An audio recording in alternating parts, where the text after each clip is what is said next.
আসসালামু আলাইকুম। আমার নাম মোহাম্মদ ইসরাফিল হোসেন। আমি আছি standard crop cover Bangladesh limited RSM হিসেবে রাজশাহীর দিনের দায়িত্বে আছি। আমার সাথে আছে marketing officer Bagmara territory Mohammad Mohid Ali.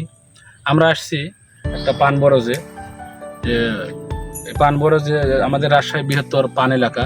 এই পানের বিশেষ করে চিনি পোকা যাকে আমরা বলি, জাপ পোকা কিন্তু চিনি পোকা নামে পরিচিত।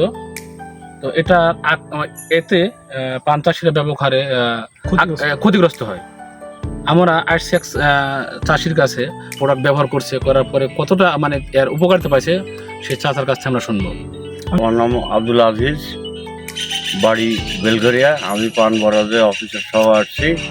আমি এর আগেও ব্যবহার করেছি, চিনি পোকা অনেক উপকারিতা পাচ্ছি, তাই আবার অফিসারে ডেকে দিয়ে আসছি পান বরাজে। আচ্ছা চাচা, আপনি ধরেন আপনি এই যখন দিয়েছেন আমাদের প্রোডাক্ট নিয়ে আমাদের প্যারিস আর টেকনিক যখন দিয়েছেন, দেওয়ার আগে কেমন ছিল, দেওয়ার পরে কেমন ছিল? দেওয়ার আগে খুব ব্যাপক হারে ছিল, জি। এখন দেওয়ার পরে এখন তো নাই, বহুত মরে পড়ে গেছে, জি।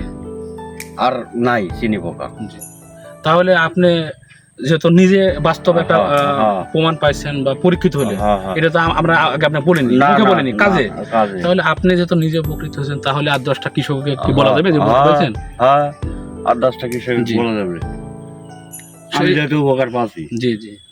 তো শুনলেন আপনারা যে আমরা একটা সফল পান চাষি চাচা মুখ থেকে, যে চাচা আমাদের প্যারিস প্লাস টেকনিক ব্যবহার করে উনি তার কাঙ্ক্ষিত ফল পাইছে। যে আগে ব্যাপক পরিমাণে চিনি পোকা ছিল, এখন তার ইয়েতে দেখতেছি কোনো চিনি পোকাই নেই।